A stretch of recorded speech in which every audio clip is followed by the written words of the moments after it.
Right, hello, greetings. It's Thomas Daffern, and welcome. It's my Sunday broadcast. It's Valentine's Day, 14th of February, so yes, happy Valentine's Day to everyone, and may you have that special person in your life. You know, love is incredibly important for us all.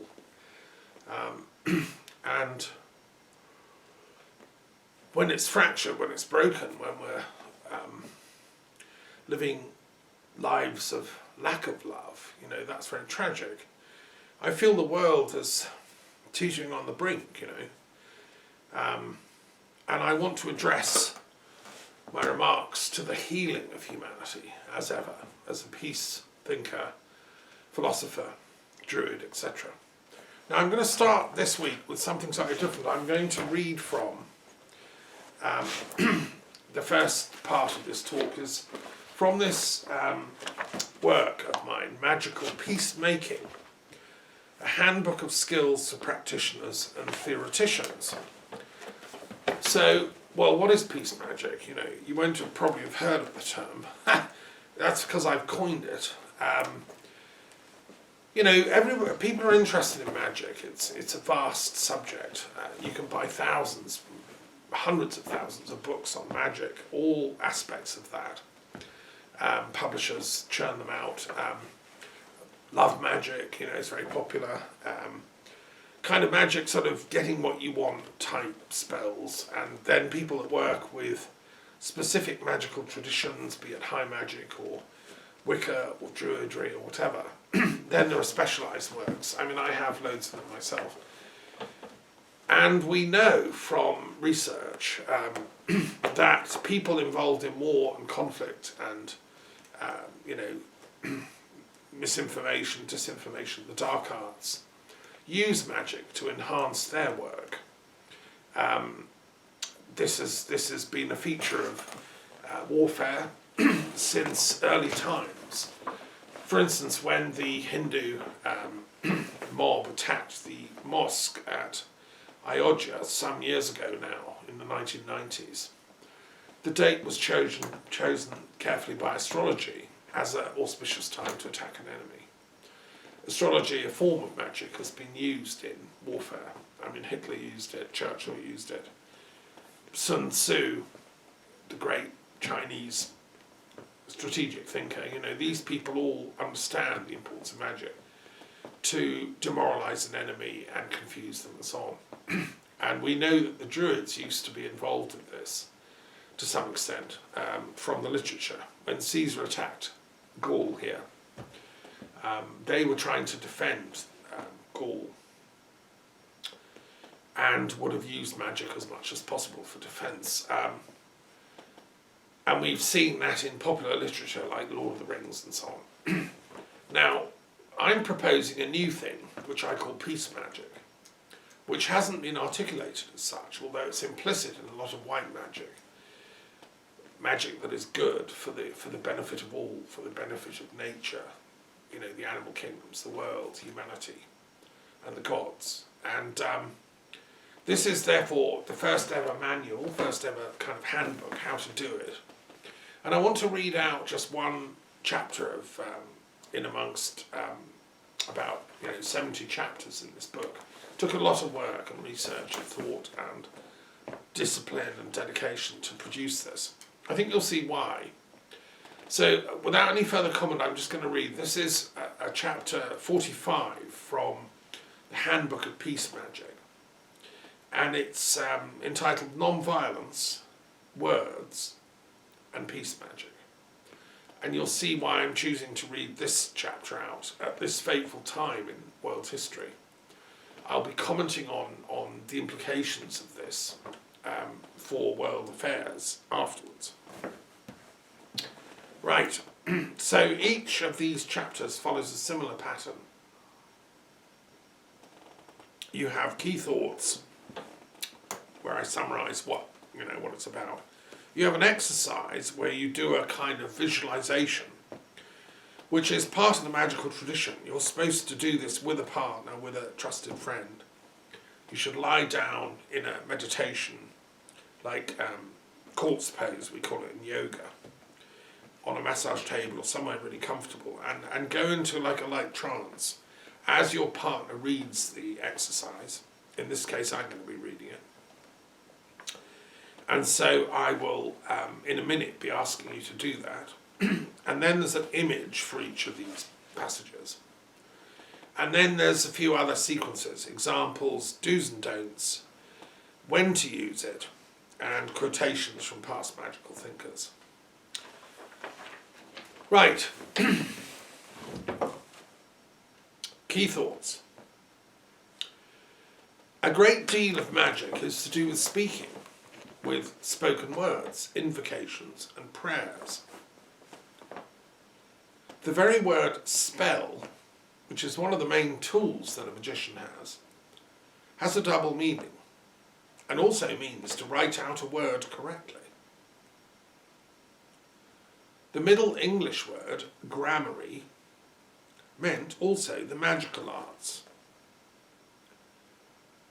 Magical spells are often in sacred languages, like Greek, Latin, Egyptian, Babylonian, Sumerian, Celtic, Hebrew, Sanskrit, etc.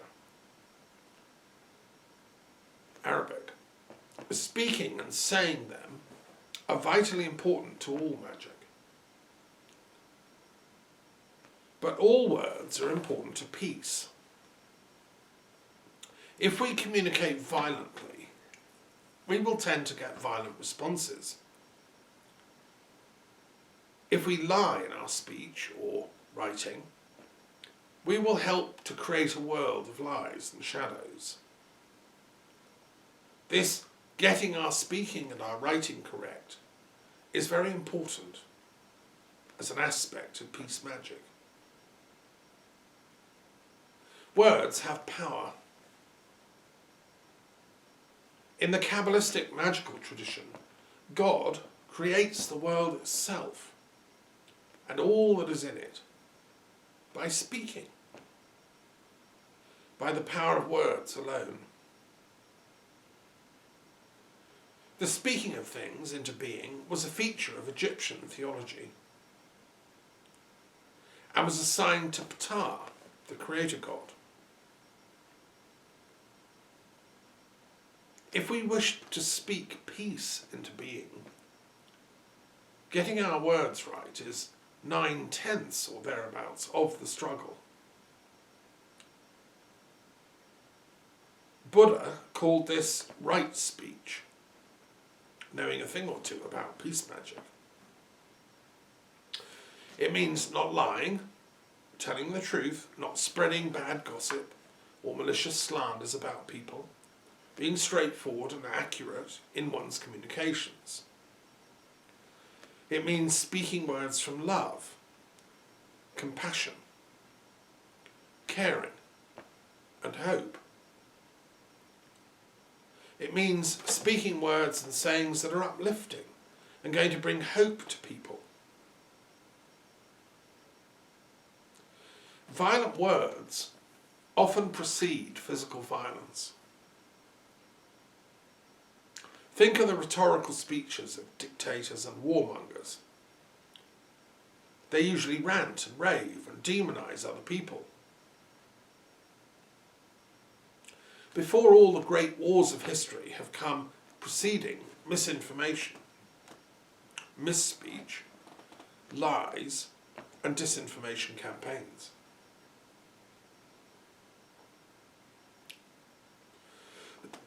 Usually, if we could have mediated such information wars before they got out of hand, we could have found peace and non-violence as an outcome, instead of violence.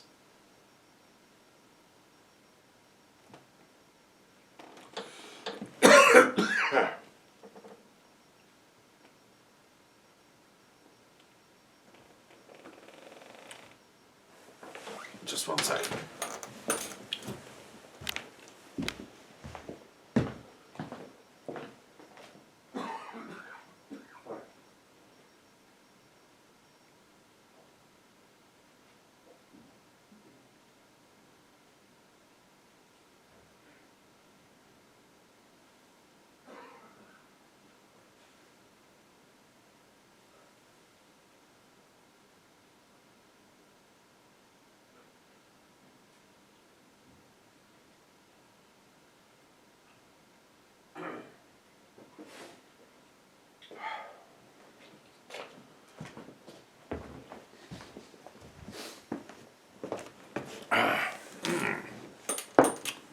Right, sorry about that.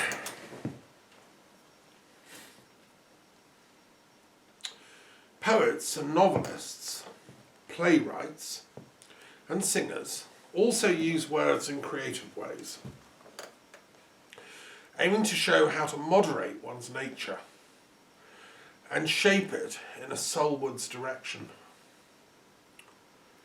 Aristotle's theory of catharsis as purification was taken from earlier Pythagorean and mystery-based magical traditions, that the soul needs to be purged of hatred, anger and violent thoughts and words, and then harmony and peace can return. Newspapers and media empires nowadays spew out endless propaganda based on hatred and suspicion, and politics, even in democracies, have become subjected to propagandistic dark arts. To create a culture of real non-violence on earth, we are going to have to purify these word contests and turn them into peaceful debating and linguistic contests in which both sides tell the truth politely and compassionately, and do not allow violent language to become legitimised. We have to get a duty of veracity bill through Parliament, Congress and other democratic parliamentary chambers worldwide.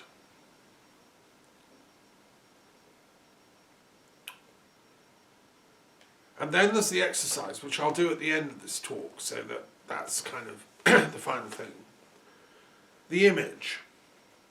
Every word is a packet of energy, or a jewel. And those that bring peace, courage and hope to people suffering from conflict or violence are radiant and filled with positive energy and light. The soul records inwardly all the positive words you have ever heard. They're still there within your auric field. Listen to them sometimes if you need renewed strength to be an effective peace magician. See their light vibrating within you.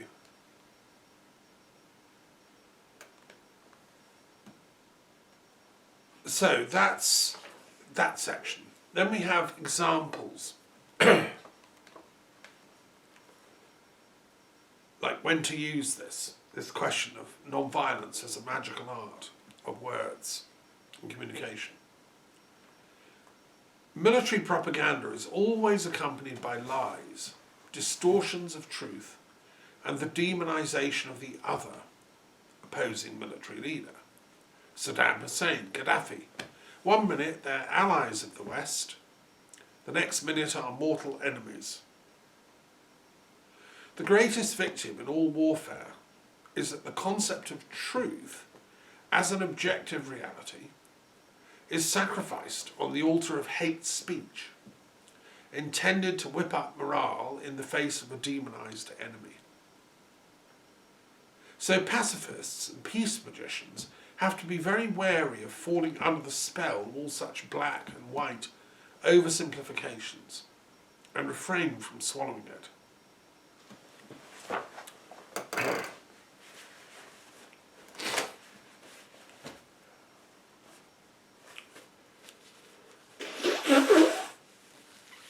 I think I've got a bit of a cold here. False accusations and slander are the cause of a great many unpleasant conflicts, both national and international. Who is telling the truth? What is truth? Is Hollywood really run by blood-sucking paedophiles who eat babies in cannibal clubs? Is there really a network of elite child abusers running the planet? Are Putin, Trump, Macron, Netanyahu, Johnson and other elites telling the truth about world affairs? Or just partial, one-sided truths? Who or what is really behind this coronavirus? Who really did 9/11? Peace magicians have a difficult time sorting out truth from lies. as there's such a backlog of disinformation to sift through. We have to be consummate 24/7, 365-degree ultimate truth campaigners. Racist or hate speech is another serious problem for peace magicians, as it is easy to manufacture but hard to clear up. One has to counter it with inclusive, holistic, loving and non-violent speech, based not on fear, separation and isolation. The Logos is the philosophical term for the divine word and cosmic reason behind our being. It incarnates into great avatars, wisdom workers, prophets, messiahs, and peace magicians can and must access this Logos within their own highest minds in order to effect healing and peace magic for their communities and for the planet as a whole. Do's and don'ts. This is an example of what you can and shouldn't do. Don't give assent to any claims or assertions you're not certain of. And always ask for high levels of proof from people accusing each other in conflict situations. Try and steer people towards holistic and all-encompassing truths. Do be okay with doubt and realise that practising doubt is a sacred duty for peace magicians, because certainty can lead to fanaticism, which can in turn lead to violence in an endless cycle of escalations which can get way out of hand. Do suspend judgment and practice epoche in complex cases of conflict before you. Assemble the evidence, listen to both sides, see everything from all angles, realise there are always many stories in every conflict and many half-truths which have been blown up out of proportion. Your work as a peace magician is to find the biggest possible picture. Do study Anikantavada, the Jain idea of the many-sidedness of reality, which can empower one to avoid simplistic conclusions that can lead to conflict, war, violence and hatred. Do study sacred etymology, the Kabbalah, runes, the Sanskrit Vak theories, Arabic, Sufism, and realise that behind all languages are sacred universal healing sounds that peace magicians can use in mantras, chants, poems, prayers and peace spells. When to use it? Prayer is one of the most important occasions to use the sacred power of language to effect peace magic, which is why the peace magician should get comfortable with praying out loud as well as inwardly, both reading ancient prayers as well as extemporizing from spirit healing prayers that are needed for particular conflicts and violence as they arise. Spiritual healing work is a key moment when sound and words can also be important. When people are fragmented and disturbed or suffering mental or physical conflict in their lives, you can both speak and also visualize the healing logos emanating into their auric field and bring a state of calm knowingness and at peaceness, which brings wellness again. Teaching work is another important way of sharing words that matter. Lectures, talks, etc. Peace magicians can then disseminate crucial ideas that can help people make sense of reality and bring us towards peaceful solutions to our ongoing social, political and religious conflicts. Writing and publishing is another vehicle for the peace magician. Some among us go public about our work and put it into the public domain by publishing in print or on the internet, while others among us prefer to work in anonymity and from behind the scenes. Socrates, Christ, Buddha never wrote anything, but their work was seminal. Social media is an important field to practice non-violent communication, refraining from responding to attacks, trying to clear up misunderstandings, using the web creatively, Facebook, Twitter, etc., and above all, speaking truthfully and lovingly at all times. And finally, there's a quotation, a series of quotations from past thinkers to round this off. Anikant Vada, non-absolutism, holds that all human judgments and perceptions of truth are only partially valid, and that one must accommodate points of view other than one's own. Now that's a quote from Acharya Tulsi, a great Jain monk who inspired me. I met him way back in the 90s. From Rajasthan, who founded the University of Non-Violence and Peace in Ladnon in Rajasthan. It's a quote from Buddha. Speech should be at the right moment, in the right place, accompanied by arguments, moderation and common sense.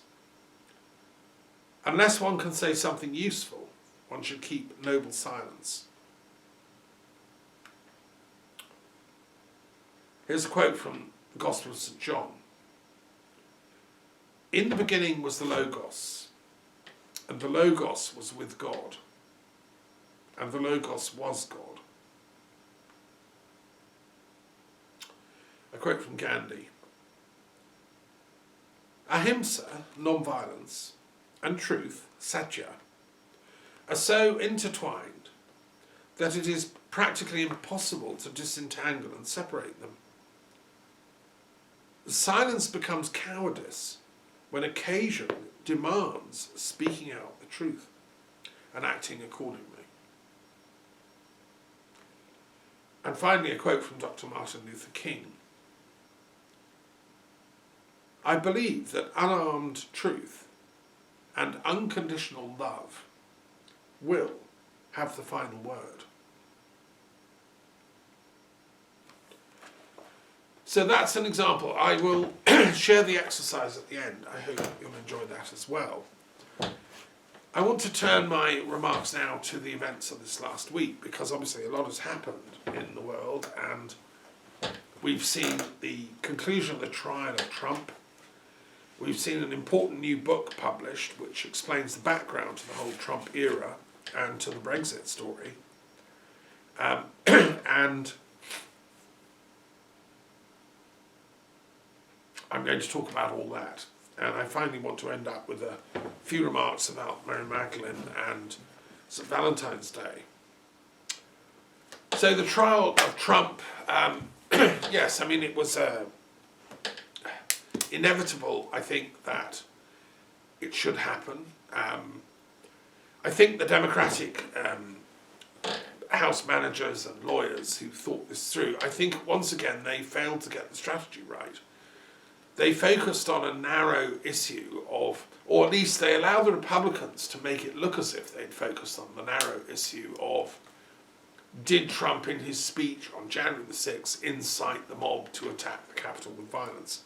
I mean, they reduced it to a very technical kind of definition of what is incitement. The language he'd used at that speech was not so intemperate as to qualify legally for incitement to riot, they argued.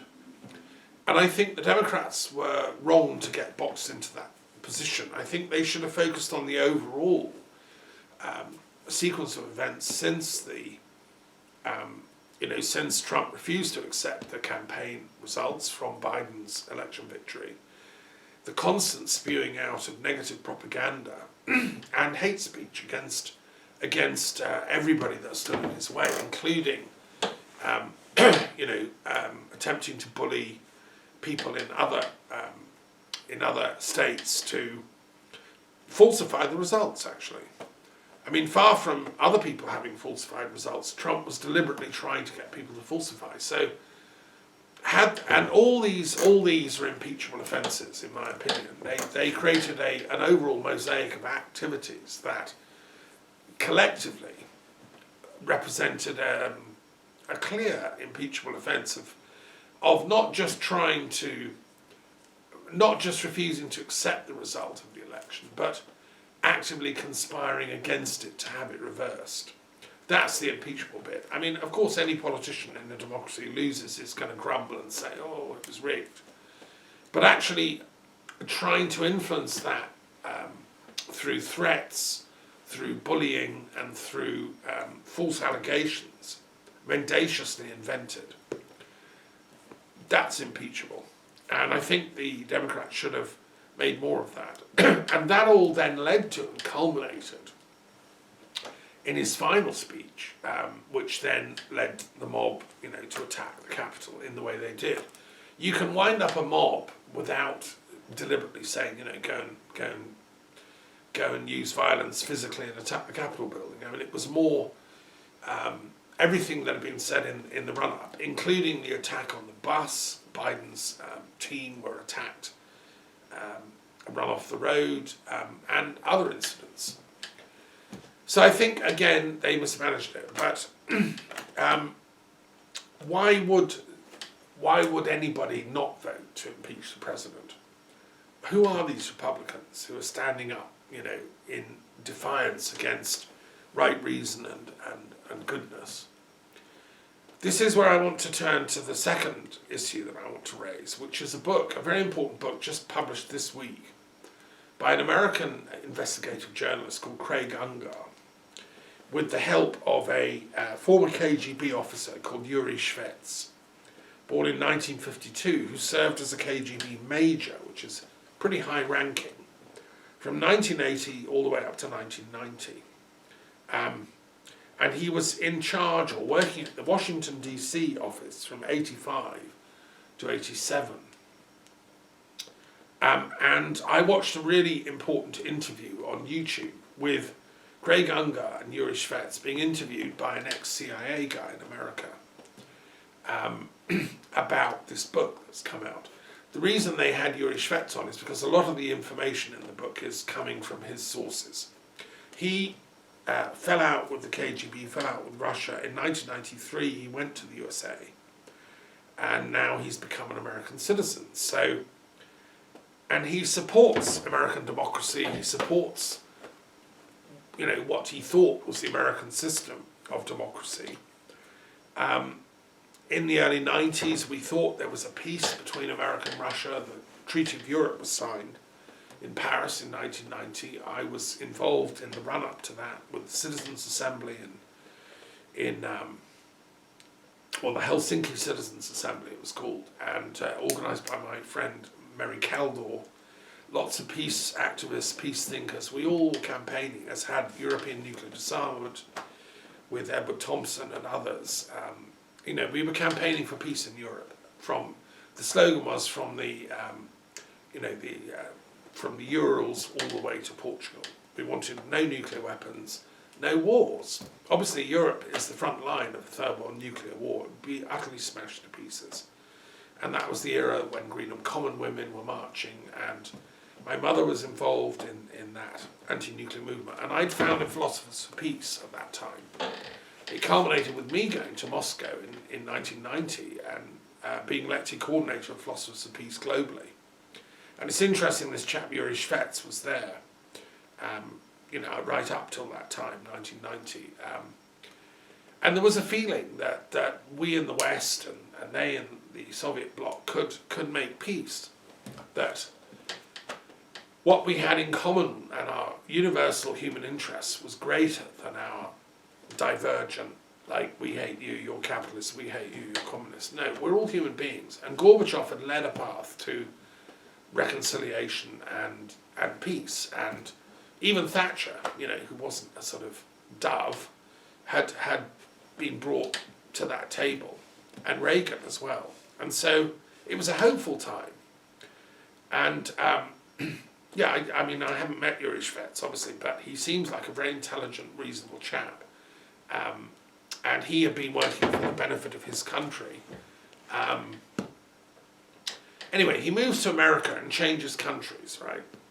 And he then I think, has been shocked by the Trump phenomena. And he knows enough about how Russian intelligence operates behind the scenes, how it has cultivated long-term relationships. And what comes out of this book, American Kompropmat, it's called, by Craig Unger, is some very, very shocking revelations about Trump's relationships with Russian intelligence and how he was effectively an asset for them. Now, this is important, background information to this Trump trial that's just happened and why he got let off. Because one of the things that's revealed in the book is, okay, Trump first went to Moscow in '87, 3 years before I did in 1990. And he went as a businessman setting out ostensibly to look for a place for a hotel.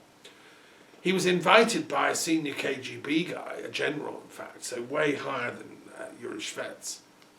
And Trump was sort of cultivated by them. And it was felt, Trump went home and he sort of began promoting foreign policy proposals that were in the interests of Russia and the Soviet Union. And he was then cultivated by them in a continual sort of way. The book goes into all the details, I'm not going to go into them. They helped him with money, with funding, and with contacts, influence. And the links carried on right through, right up until, now, right up until a few weeks ago. Apparently it's revealed in the book that his Rudy Giuliani guy, this lawyer chap, has direct links to the Kremlin, has phone numbers he can ring up and get a message back to Putin, within a matter of minutes, and will get a reply.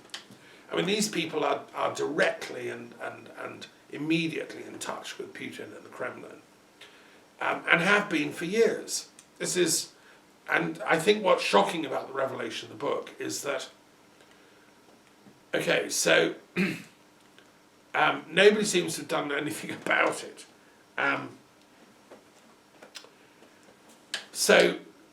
Okay, another thing, this is just a skating exercise, I can't go into the whole detail. Listen to the interview, read the book. One thing that I found particularly shocking was when apparently Trump was first elected in 2016, the Russian Duma cancelled its business. Somebody brought the message in, and they all stood up and cheered wildly and said, "We've got our man into power in Washington, D.C." And it was an open secret in Russian, not just intelligence circles, but among the intellectuals, intelligentsia, that Trump was a Russian asset or friend or agent. Okay, so you might say, well, okay, that's great. So what?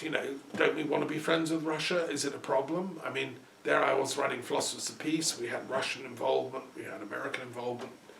I was the British, European kind of link person. Surely we'd want everyone to be chums.